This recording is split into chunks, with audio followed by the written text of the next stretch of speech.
আসসালামু আলাইকুম রহমতুল্লাহি ওবরকাতুহু। সম্মানিত দর্শক, আমার সেই শৈশবকাল থেকেই মুক্তিযুদ্ধের যে ইতিহাস, সেই ইতিহাসের কতগুলো বাস্তব নমুনা দেখার সুযোগ হয়েছিল। আমার যে বাড়ি ফরিদপুর জেলার সদরপুর উপজেলাতে। এই অঞ্চলটি আওয়ামী লীগ অধ্যুষিত এবং এখান থেকে যাকে বলা হয় মুক্তিযুদ্ধের যে রণদামামা, এটা যেভাবে শুরু হয়েছিল আমার শৈশবের স্মৃতিতে এখনো জ্বলজ্বল করছে। যেমন ১৯৭১ সনের সেই এপ্রিল মাসের দিকে আমাদের সদরপুর মাঠে মুক্তিযোদ্ধাদের ট্রেনিং হতো। তো আমরা যারা পুচকে ছেলে ছিলাম, মেয়েরা ছিলাম, আমরা দল বেঁধে সেখানে দাঁড়িয়ে থাকতাম এবং আমাদের ভীষণ রকম মজা লাগতো। সেই কাঠের রাইফেল নিয়ে তারা ট্রেনিং দিচ্ছে সদরপুর মাঠে। তারপর একজন কমান্ডার তিনি সেই লেফট রাইট এগুলো খুব দ্রুত বলতে গিয়ে অ্যাপার্ট অপার্ট অপার্ট অপার্ট এ ধরনের কথাবার্তা বলছে। মানে এগুলো দেখে আমাদের যে কি মজা লাগতো, ভীষণ রকম যাকে বলা হয় একটা ওই গড়াগড়ি, মানে শিশুরা যে এইভাবে একজন কমান্ডার লেফট রাইট বলছে, অপার্ট অপার্ট বলছে। আর এই দৃশ্য দেখার জন্য গ্রামের ছেলে বুড়ো, তারপরে বিশেষ করে মানে মহিলারা, অবগুণ্ঠনধারী মহিলারা তারা আসতেন। তো যখন কমান্ডারের নির্দেশ মতো সেই গ্রামের যারা মুক্তিযোদ্ধার ট্রেনিং নিচ্ছেন, কেউ হয়তো লুঙ্গি পরা, কেউ হয়তো প্যান্ট পরা খুব অল্প, পাজামা পরা অল্প, লুঙ্গি পরাই বেশি, কাছা দিয়ে লুঙ্গি পরছে।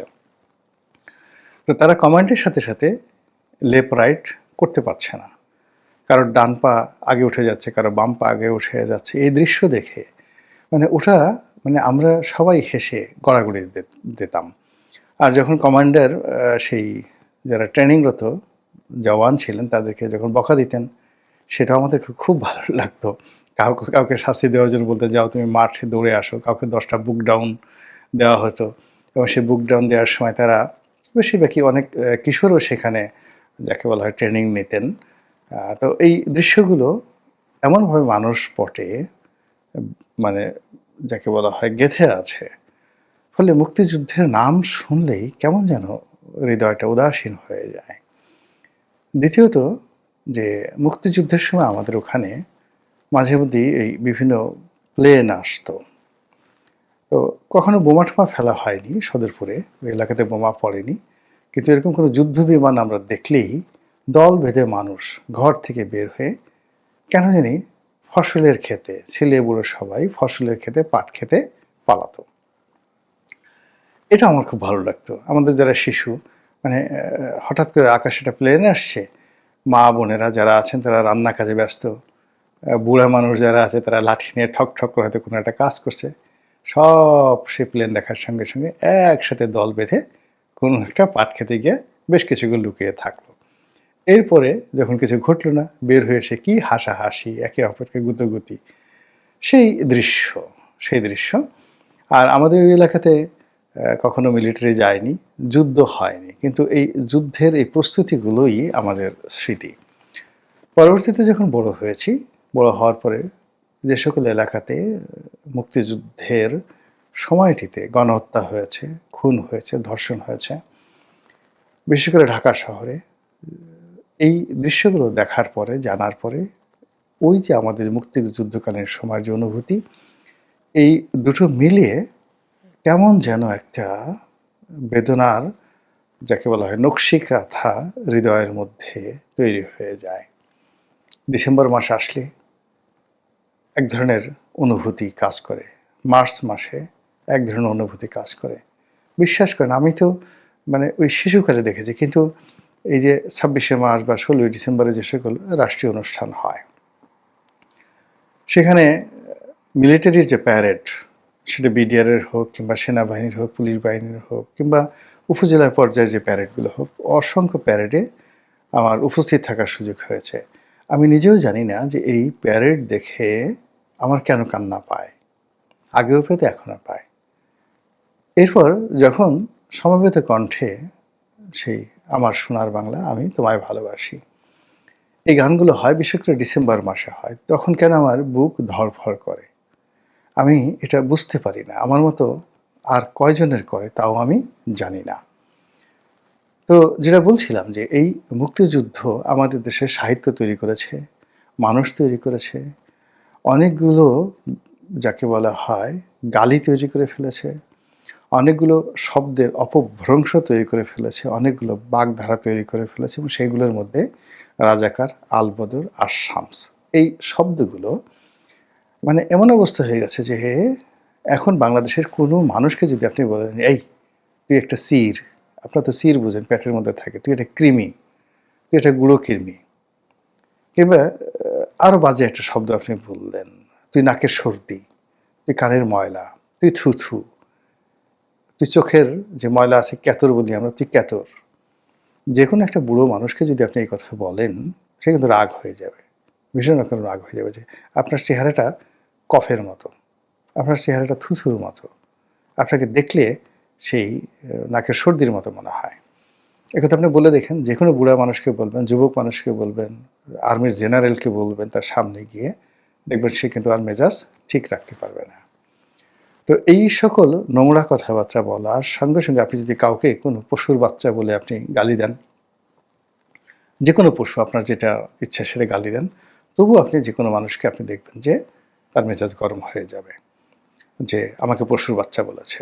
তারপর যদি তার বাপ মা তুলে গালি দেন যে তোর বাপ অমন পশু ছিল, ওটা ছিল, বা এই কাজ করেছে, যে ধরনের এখন মানে অনেকগুলো টোকাই ইউটিউবার যে সকল বাজে কথা বলে, ওই ধরনের বাজে কথা যদি বলেন, সামনে সামনে মেজাজ গরম হয়ে যাবে। তো এই সকল গালাগালির চাইতে সবচেয়ে নির্মম গালাগালি হলো আলবদর, রাজাকার, শামস আর শামস। আপনি বাংলাদেশের কোনো মানুষকে এই গালি দিলে তার মাথা ঠিক থাকে না। মানে আগে যে গালিগুলো বললাম সেই গালির চাইতেও সবচেয়ে বড় গালি হলো এই তিনটি শব্দ, রাজাকার, আলবদর আর শামস। এই কথা বললে যে কোনো মানুষের মাথা খারাপ হয়ে যায়।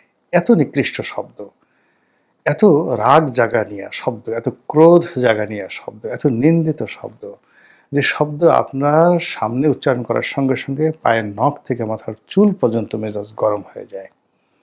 এভাবে দুটো ভাবে গরম হয়। এক হলো আপনি যদি জানেন যে এই লোকটি রাজাকার, তখন আপনার মনে হয় ওকে দুটো চড় বসাই দিই, ওর কানটা আচ্ছা মতো মলে দিই, ওর গালে দুটো খামচি বসাই দিই, ওর পোদের উপরে আচ্ছা মতো কয়েকটা লাথি মেরে দিই, ওকে চিৎ করে শোয়াই আচ্ছা মতো পাড়াই। আপনার মনে হবে এটা, যদি আপনার রক্ত খারাপ না হয়, অর্থাৎ আপনি যদি স্বাধীনতা বিরোধী শক্তির দ্বারা উৎপাদিত বা পাকিস্তানি যেটা আমরা বলা হয় পাকিস্তানি বীর্যে উৎপাদিত কোনো প্রাণী না হন, কেবলই এদেশের একজন মানুষ, আপনি মুক্তিযোদ্ধা নন, মুক্তিযোদ্ধার বংশ নাতিপুতিও নন, কেবলই এদেশে একজন মানুষ, কিন্তু আপনার রক্তের মধ্যে ইয়াহিয়া খান, টেক্কা খানের বীজ নেই, তারপরে জুলফিকার আলী ভুট্টোর প্রভাব নেই আপনার রক্তের মধ্যে জেনেটিক্যালি, স্বাধীনতা বিরোধী কোনো চক্রের সঙ্গে আপনার কোনো রক্তের সম্পর্ক নেই, এরকম একটি বিশুদ্ধ রক্ত থাকার সঙ্গে সঙ্গে আপনার কাছে ওই শব্দগুলো শুনলে খারাপ লাগবে। আর ওই ধরনের কোনো লোককে যদি আপনি দেখেন তাহলে আপনার ভীষণ রকম ঘৃণা হবে এবং আপনার সামর্থ্য থাকলে আপনার মনে হবে যে আমি এই লোকটাকে কোনো দয়া দেখাবো না, দাক্ষিণ্য দেখাবো না, তার গলার উপরে একটা পাড়া দেবো, তার ক্যাত করে একটা শব্দ হয়ে ওঠে, এরকম আর কি মনে হবে। বা ওর গালের উপরে কষে ডানের 2 গাল থাপ্পড়, বামে কয়েকটা থাপ্পড় ইচ্ছে মতো দিলে আপনার মনে একটা শান্তি চলে আসবে, যদি আপনার রক্ত ঠিক থাকে। এইগুলো এক।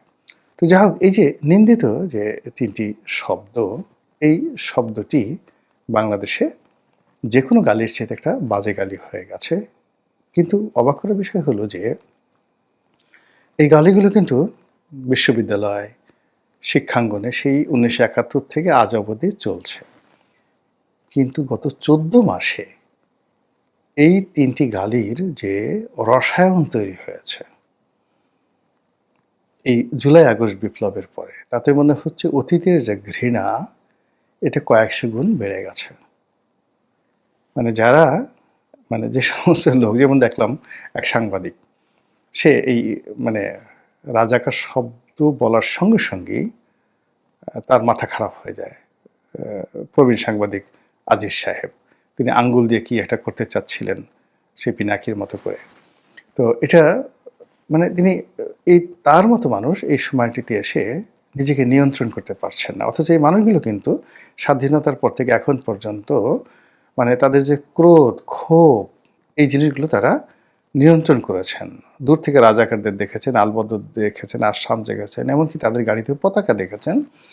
কিন্তু এইভাবে প্রতিক্রিয়া কখনো দেখাননি গত ১৪ মাসে তারা যেভাবে দেখাচ্ছেন। একজন ফজলুর রহমান, এখন সবাই তাকে ফজু পাগলা বলে। আসলেই ভদ্রলোক পাগল হয়ে গেছেন। মানে এই শব্দ রাজাকার, আলবদর আর শামস, এই ৩টি শব্দ ৩টি হাতুড়ি হয়ে তার এই মনোমস্তিষ্কে প্রতি মুহূর্তে তাকে যেভাবে গজাল বসাচ্ছে মাথার মধ্যে, হৃদয়ের মধ্যে, তাকে স্মৃতিকাতর করে ফেলছে। এই সময়টাতে রাজাকার, আলবদর আর শামস মানে তাকে প্রতিটি মুহূর্তে যন্ত্রণা দিচ্ছে, পীড়া দিচ্ছে এবং তাকে সেই ১৯৭১ সালে সেই নির্মম স্মৃতিগুলোর দিকে তাকে নিয়ে যাচ্ছে, যেটি এই ১৪ মাসের আগে কখনোই ভাবে হয়নি। ফলে সেই সাংবাদিক আব্দুল আজিজের মতো কিংবা সেই রাজনীতিবিদ ফজু পাগলার মতো অনেক মানুষ কিন্তু পাগল হয়ে গেছে, রীতিমতো পাগল হয়ে গেছে। এই গেল একটা। অন্যদিকে মানে আমাদের দেশে একটা লোক আছে না, যে একটা প্রজননের মৌসুম রয়েছে, একটা নিকৃষ্ট প্রাণী যেগুলোকে আমরা সারমেয় বলি, সেই নিকৃষ্ট প্রাণীর যে প্রজননের যে টাইম, সেটিকে আশ্বিন মাসে মানে তাদের মধ্যে একটা কাম ভাব জাগে। পুরুষগুলো পাগল হয়ে যায় নারী সঙ্গমের জন্য, আর নারীগুলো পুরুষের সান্নিধ্য মানে পুরুষ সারমেয় সান্নিধ্য পাওয়ার জন্য রীতিমতো পাগলামি করে। এবং এই যে তাদের পাগলামো, সেই পাগলামের পথে যদি কোনো রকম মানুষ বা অন্য কোনো প্রাণী বাধা দিতে যায়, অমনি তারা একেবারে রয়্যাল বেঙ্গল টাইগারের মতো এসে কামড় বসিয়ে দেয় এবং তাদের সেই কামড়ে জলাতঙ্ক তৈরি হয়ে যায়।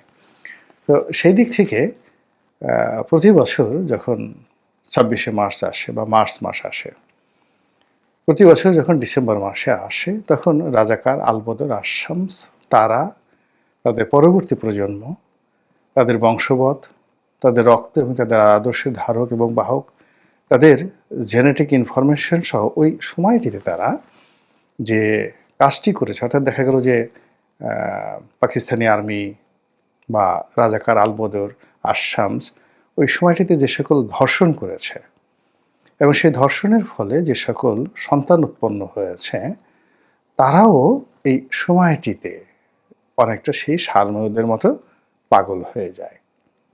ডিসেম্বর আসলে তাদের মধ্যে কোনো নিয়ন্ত্রণ থাকে না এবং সেই যে নিয়ন্ত্রণহীনতা, সেই নিয়ন্ত্রণহীনতা অতীতে সবসময় আমরা দেখেছি।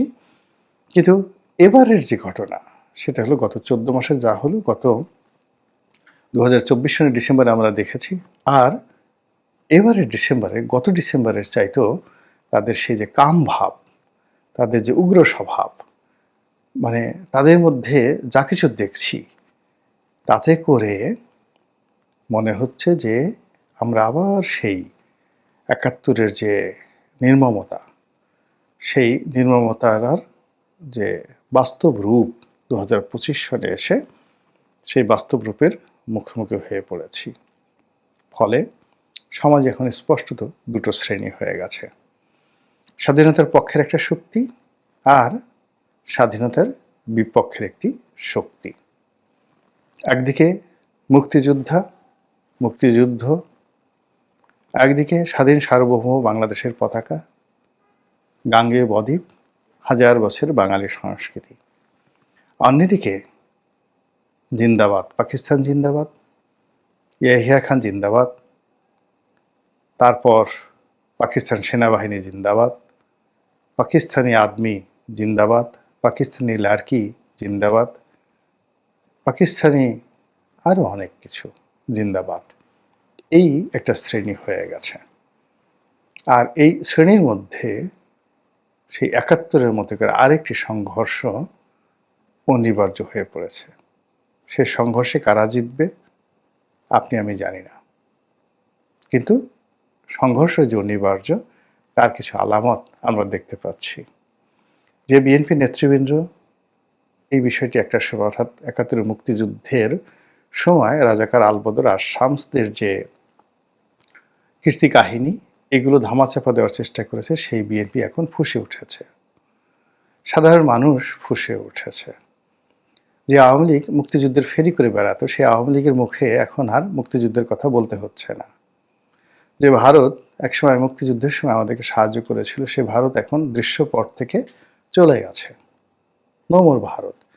কিন্তু বাংলার জমিনের সেই ধান ক্ষেত, পাট ক্ষেত থেকে শুরু করে নদী নালা, পাহাড় পর্বত থেকে শুরু করে সব জায়গা থেকে কেন বারবার সেই মুক্তিযুদ্ধের ধ্বনি, মুক্তিযুদ্ধের গ্রেনেড, মুক্তিযুদ্ধের অস্ত্রের যে ঝনঝনানি আবার শুরু হয়ে গেছে?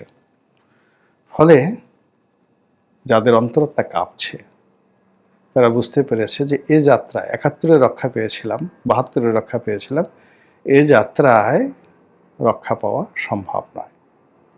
ফলে যুদ্ধটা কতটা অনিবার্য হয়ে পড়েছে হয়তো খুব অল্প সময় আমরা সেটা দেখতে পারব। মহান আল্লাহ আমাদের সবাইকে হেদায়েত দান করুন এবং হেফাজত করুন। আসসালামু আলাইকুম ওয়া রাহমাতুল্লাহি ওয়া বারাকাতুহু।